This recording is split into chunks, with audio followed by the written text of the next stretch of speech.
मेरा नाम डॉक्टर राशि अग्रवाल है और मैं कैंसर स्पेशलिस्ट हूँ। आज मैं आपसे ब्रेस्ट सेल्फ एग्जामिनेशन स्वयं स्तन परीक्षण के बारे में बात करना चाहती हूँ। जैसा हम सबको पता है, ब्रेस्ट कैंसर हमारे देश में होने वाला सबसे प्रमुख कैंसर है। और जब ये प्रमुख कैंसर है तो हम बात करते हैं, क्या हम इसको रोक सकते हैं? इसको रोकने के, इसको अर्ली स्टेज में डायग्नोज करने के बहुत सारे उपाय हैं।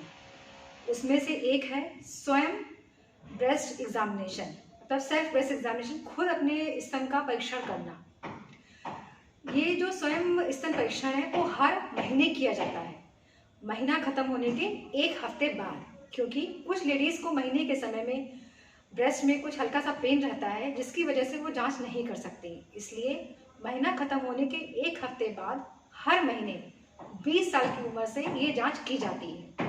और इसमें हमें ये पहचान करनी होती है कि हमारा ब्रेस्ट एक्चुअली में किस तरह का है, उसमें किस तरह का आपको आर्किटेक्चर, किस तरह की संरचना आपको महसूस होती है।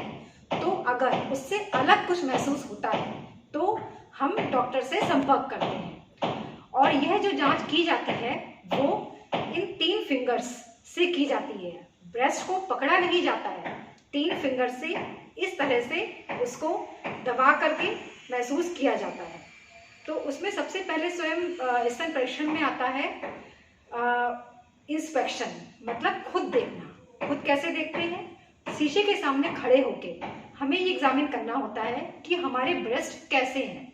ऐसा तो नहीं कि कोई ब्रेस्ट पहले बिल्कुल उसमें निपल एक लेवल पे था, अब वो ऊपर नीचे हो रहा है।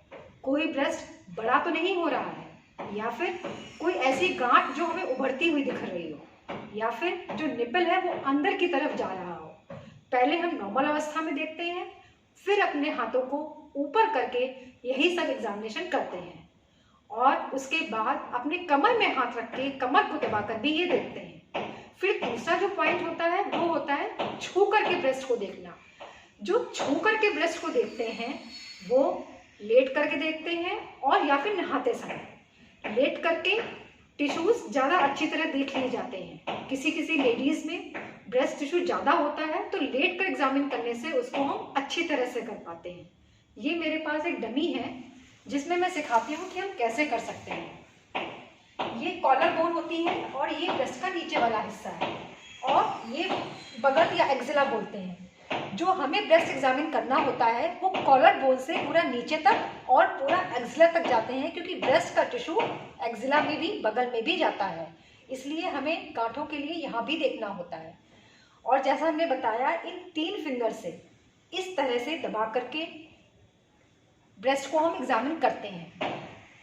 3 फिंगर से जब हम दबा के देखते हैं तो हमें कोई भी पार्ट ब्रेस्ट का छोड़ना नहीं होता। तो या तो हम ब्रेस्ट को इस तरह से करके गोलाई से देखते हुए चल सकते हैं, और या फिर पहले हम ऊपर से नीचे गए, फिर हम नीचे से ऊपर गए। इस तरह से करके पूरा ब्रेस्ट हम एग्जामिन कर लेते हैं। कहीं पर हमको ज़्यादा प्रेशर देना पड़ता है, जैसे कि हमें स्किन की तरफ, और कहीं पर हमें थोड़ा तेज प्रेशर देना पड़ता है ताकि हम ब्रेस्ट के अंदरूनी भाग को हम देख सकें। और यह जांच बगल तक की जाती है, कभी कभी बगल में भी गांठ होती है। और जब हम लेट कर एग्जामिन करते हैं तो हम ब्रेस्ट के नीचे वाले पोर्शन, इंफ्रा मेमरी फोल्ड जिसे हम बोलते हैं, उसको भी अच्छी तरह से एग्जामिन कर सकते हैं। अन्यथा ये वाला पार्ट जो होता है वो एग्जामिनेशन से मिस हो जाता है। तो हमें लेट के भी एग्जामिन करना चाहिए और इसको हाथों को खड़ा करके भी हमें एग्जामिन करना चाहिए। और ये एग्जामिनेशन हमें हर महीने करना है। इस जांच को जब आप शुरू में करते हैं तो थोड़ा टाइम लगता है, फिर आपको इसकी आदत पड़ जाती है।